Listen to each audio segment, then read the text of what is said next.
Hello friends, welcome to Step Forward Classes. दोस्तों, आप सभी जानते हैं कि मैं आप सभी को भारतीय राज्य व्यवस्था इंडियन पॉलिटी पढ़ा रहा हूँ। इस लेक्चर में मैं आपको हमारे संविधान की कुछ मुख्य बातें बताऊंगा और साथ में हमारे संविधान का जो भाग 1 है उसके बारे में आज हम पढ़ेंगे। तो आइए शुरू करते हैं। दोस्तों, आप सभी जानते हैं भारतीय संविधान को जिसने बनाया था वो एक संस्था थी जिसका नाम था संविधान सभा। सेकंड पॉइंट, मुख्य तौर पर जब हमारा संविधान 1950 में जब लागू हुआ उस वक्त हमारे संविधान में जो आर्टिकल थे, अनुच्छेद थे, उनकी संख्या थी 395 और इसके साथ साथ में उसमें 8 अनुसूचियां शामिल थी, 8 शेड्यूल्स। लेकिन इन 70 सालों में इसमें काफ़ी चेंज हुआ, काफ़ी कुछ ऐड किया गया। इसी कारण वर्तमान समय में जो अनुच्छेद हैं, उनकी संख्या 450 से ज़्यादा हो गई है और जो अनुसूचियाँ हैं, उनकी संख्या 12 हो गई है। तो ये आपको क्लियर है? जब संविधान बना था, मूल रूप से 395 आर्टिकल थे और 8 शेड्यूल। वर्तमान में 450 से अधिक आर्टिकल हो चुके हैं और 12 अनुसूचियां। अब हम पढ़ेंगे कि हमारे संविधान के जो 12 अनुसूचियां हैं उसमें क्या क्या लिखा गया है। काफी इंपॉर्टेंट है, इससे क्वेश्चन आते हैं। फर्स्ट शेड्यूल, इसमें ये बताया गया कि भारत क्या है, भारत में कितने राज्य हैं और कितने यूटी हैं, उनके नाम लिखे गए हैं। आप जानते हैं कि वर्तमान में भारत में 28 राज्य हैं और 8 यूटी हैं। आप मुझे ये बताएंगे कि ऐसे कौन से 2 यूटी हैं जिनको भारत सरकार ने जोड़कर एक बनाया है, क्योंकि पिछले वर्ष जून के माह में जम्मू कश्मीर को जब 2 यूटी में बदला गया, उस उस समय भारत में 9 यूटी हो गए थे। 7 पहले थे और फिर जम्मू एंड कश्मीर और लद्दाख, ये 2 बने 9 हो गए, परंतु वर्तमान में 8 है। तो इसका मतलब कोई 2 यूटी हैं जिनको जोड़कर एक किया गया। काफ़ी इंपॉर्टेंट क्वेश्चन है और आपका जो करंट अफेयर है उसका पार्ट बनता है। तो आप मुझे बताएंगे ऐसे कौन से 2 यूटी हैं जिनको जोड़कर एक बनाया गया और उसकी क्या राजधानी है।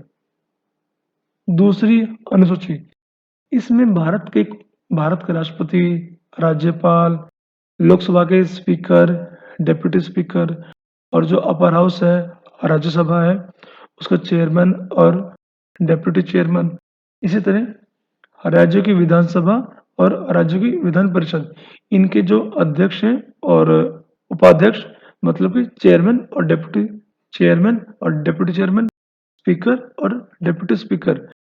देखिए, ये शब्द बनाए गए थे। स्पीकर जो शब्द है वो लोकसभा या राज्य की विधानसभा, इसका जो मुखिया होता है उसके लिए उपयोग होते हैं। और जो चेयरमैन जो शब्द है वो राज्यसभा या राज्यों की जो विधान परिषद है उसका जो मुखिया होता है उसके लिए उपयोग होता है। ये शाब्दिक अंतर किया गया है ताकि स्पीकर और चेयरमैन बोलने से हमें ये हो जाए क्लियर कि किस हाउस के अध्यक्ष की बात कर रहे हैं। क्लियर है? इसके अलावा सुप्रीम कोर्ट और हाई कोर्ट, इनके जो जज है, इनकी सैलरी और जो सीएजी है, इनकी सैलरी, तो इन सभी की सैलरी जो है वो दूसरी अनुसूची में लिखी गई है, उसका उल्लेख किया गया है। जो तीसरी सूची है उसमें ये बताया गया है कि सांसद, मंत्री, एमएलए आदि, ये सभी लोग अपने पद को धारण करने से पहले जो शपथ लेते हैं उस शपथ को यहाँ लिखा गया है। एक बात मैं आपको यहाँ कर दूं क्लियर, राष्ट्रपति की शपथ यहाँ नहीं है, उसके लिए एक अलग से आर्टिकल बनाया गया है। हम जब राष्ट्रपति पढ़ेंगे तब मैं आपको बताऊंगा, लेकिन ये बात फिर से कर रहा हूँ क्लियर कि तीसरी अनुसूची में राष्ट्रपति के शपथ का उल्लेख नहीं है। जो चौथी अनुसूची है उसमें ये बताया गया है कि पार्लियामेंट का जो अपर हाउस है, राज्यसभा है, तो भारत के राज्यों में राज्य और यूटी, इनको अपर हाउस में कितनी सीट्स अलॉट हुई हैं, उनके पास कितनी सीट्स हैं, ये यहाँ मेंशन कर रखा है। यहाँ पर मैं आपको एक क्वेश्चन और दूंगा, भारत में से कितने यूटी हैं कि जहां उन्हें अपर हाउस की सीट्स मिली है। नेक्स्ट है शेड्यूल 5 और शेड्यूल 6। देखिए, इन दोनों का 5 और 6 इन दोनों का संबंध है भारत के जो आदिवासी हैं, जो ट्राइब्स हैं, उनका कैसे बचाव किया जाए, उनकी भाषा, लिपि, जीवन शैली, इन सबको कैसे बचाया जाए, उससे संबंधित है। लेकिन चूंकि दोनों का संबंध ट्राइब से है, तो सामान्यतः बच्चों को ये होती कंफ्यूजन कि 5 और 6 फिर क्यों बनाया गया है। तो यहाँ पर मैं करता हूँ क्लियर। दोनों का संबंध ट्राइब से है, लेकिन 5वीं जो अनुसूची है उसमें ये बताया गया है कि आसाम, त्रिपुरा, मिजोरम और मेघालय, इन चारों को छोड़कर पूरे शेष भारत में जो ट्राइब्स हैं उनके लिए जो उपाय किए जाएंगे, तो उसके लिए 5वीं अनुसूची है। लेकिन जो छठी है वो सिर्फ और सिर्फ आसाम, त्रिपुरा, मिजोरम और मेघालय, इनके जो ट्राइब है इनके लिए अलग से सूची बनाई गई।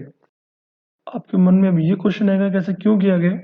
इसके पीछे कारण ये है कि आसाम, त्रिपुरा, मिजोरम और मेघालय, इन 4 राज्यों के जो जनजाति हैं वो आज भी उसी अपने मौलिक रूप में रह रही हैं, अर्थात वो मुख्य जो समाज की धारा है उससे नहीं जुड़ पाई हैं। जीवन शैली वो बहुत पुरानी है और इसीलिए कहीं ना कहीं उनको साथ में इनकी संख्या भी बहुत कम हो गई है।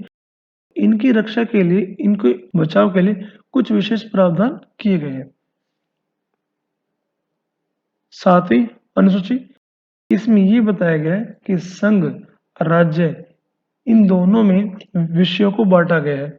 किस विषय पर केंद्र कार्य करेगी, अपने विधेयक पास करेगी, विधि बनाएगी, और राज्य किन विषयों पर विधि कानून बनाएगा।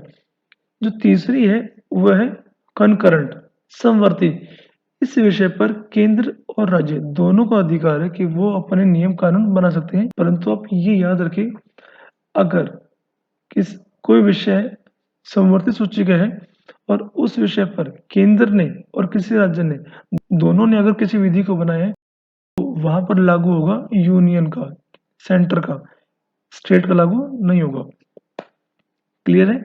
वैसे दोनों का अधिकार है। अब हम पढ़ेंगे 8th शेड्यूल। इसमें भारत की 22 भाषाओं का उल्लेख किया गया है, जैसे कि हिंदी है, गुजराती है, संस्कृत है, उर्दू है, मलयालम है, तमिल, तेलुगु, उड़िया, 22 भाषाएं हैं। आप ये ध्यान रखिएगा कि इसमें इंग्लिश नहीं है, ठीक है। 22 भाषाएं जिनका इसमें उल्लेख किया गया है, काफी इंपॉर्टेंट है। 9th, इसके बारे में भी बच्चों को काफी होती है कंफ्यूजन।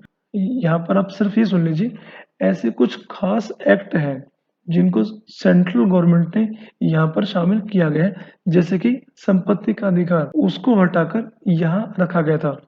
इसकी एक खास बात और है कि जो विषय इसमें शामिल होते हैं, सामान्यतः सुप्रीम कोर्ट को उस पर सुनवाई करने का अधिकार नहीं होता है। हालांकि उसमें भी कुछ कुछ क्लोज है जिन पर सुप्रीम कोर्ट काम कर सकता है, लेकिन आप ये जान लीजिए कुछ खास एक्ट को यहाँ पर रखा जाता है। नेक्स्ट, 10th शेड्यूल काफी इंपॉर्टेंट है। आपने पढ़ा होगा कि दल बदल कानून, उसी के लिए यहाँ पर ये शामिल किया गया था। इसमें ये बताया गया कि किन किन आधारों पर किसी एमएलए या मेंबर ऑफ पार्लियामेंट को दल बदलने पर हटाया जा सकता है। क्लियर है। साथ में आपके लिए ये भी जानना इंपॉर्टेंट है, इसको जोड़ा गया था 52nd अमेंडमेंट, 52वां संविधान संशोधन, और वो कब हुआ था? 1985। यहाँ मैं एक चीज भूल गया कि जो 9th शेड्यूल है उसको जोड़ा गया था 1951 में, ठीक है, मैं लिखना भूल गया।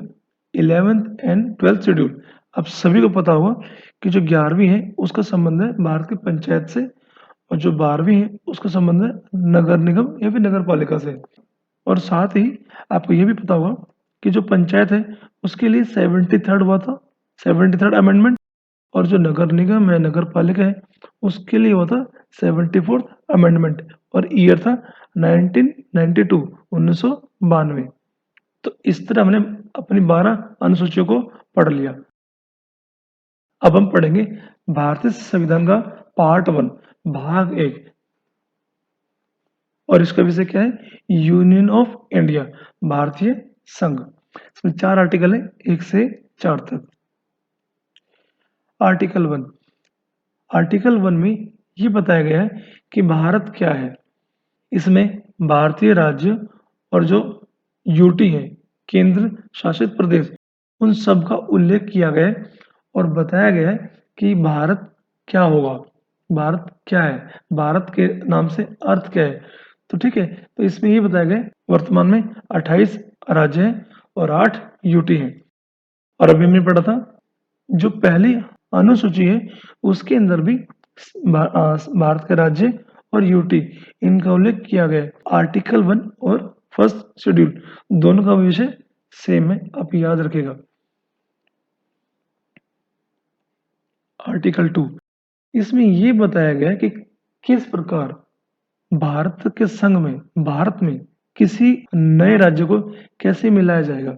जैसे मान लीजिए कि भारत ने कहीं युद्ध किया या फिर किसी पड़ोसी देश ने हमें अपनी जमीन दे दी, मान लीजिए ऐसे कि उसको बड़ा अच्छा लगा कि भारत बड़ा अच्छा है, भारत बड़ा प्यारा देश है, हम उसमें शामिल हो जाते हैं। मान लीजिए नेपाल या फिर जो कि संभव नहीं है पाकिस्तान या श्रीलंका या के मिल जाए, तो वो जब आके मिलेंगे तो उसके लिए पार्लियामेंट एक विधेयक पास करेगा और उस विधेयक से ये बताएगा कि अब भारत में नया क्षेत्र शामिल हुआ है और भारत का आकार बदल गया है।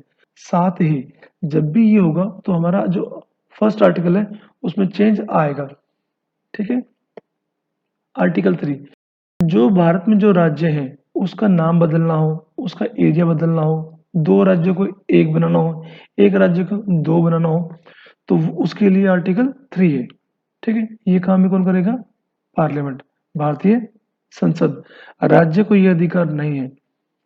फोर्थ आर्टिकल इसमें ये बताया गया है कि आर्टिकल 2 और 3 में जो चेंज किए जाएंगे, जो बदलाव किए जाएंगे, उन बदलावों को आर्टिकल 368 368 के तहत संशोधन नहीं माना जाएगा। अब देखिए ये क्या है? 368 अनुच्छेद 368 में ये बताया गया है कि भारतीय संविधान में अगर हमें कोई बदलाव लाना है तो उसका उसका मार्ग क्या होगा, उसका ढंग कैसा होगा। क्लियर है? ये अभी हम आगे पढ़ेंगे, लेकिन अभी आप ये जान लीजिए कि आर्टिकल सेकंड और थर्ड में जो चेंज होगा उसको आर्टिकल 368 के अंदर संविधान संशोधन नहीं माना जाएगा। इसीलिए जब भी कोई राज्य बनता है तो उसको संविधान संशोधन नहीं माना जाता। जैसे कि अभी J&K बना था, या फिर जो 2 यूटी हैं जो मैंने आपसे क्वेश्चन पूछा है उनको मिलाकर एक किया गया, तो इस विषय पर कभी भी संविधान संशोधन का बिल नहीं आएगा। उसको पार्लियामेंट सिंपल एक बिल लाएगी और मेजोरिटी से उसको पास कर देगी, तो उसमें वो बदलाव हो जाएगा। तो फ्रेंड्स, आज का लेक्चर यही खत्म होता है। नेक्स्ट लेक्चर हमारा होगा मूल अधिकार के ऊपर। ठीक है, okay friend, be safe, be healthy, घर पर रहिए और पढ़ाई कीजिए, बाहर मत घूमिए, बाहर मत जाइए, नहीं तो कोरोना हो जाएगा। Okay, bye bye.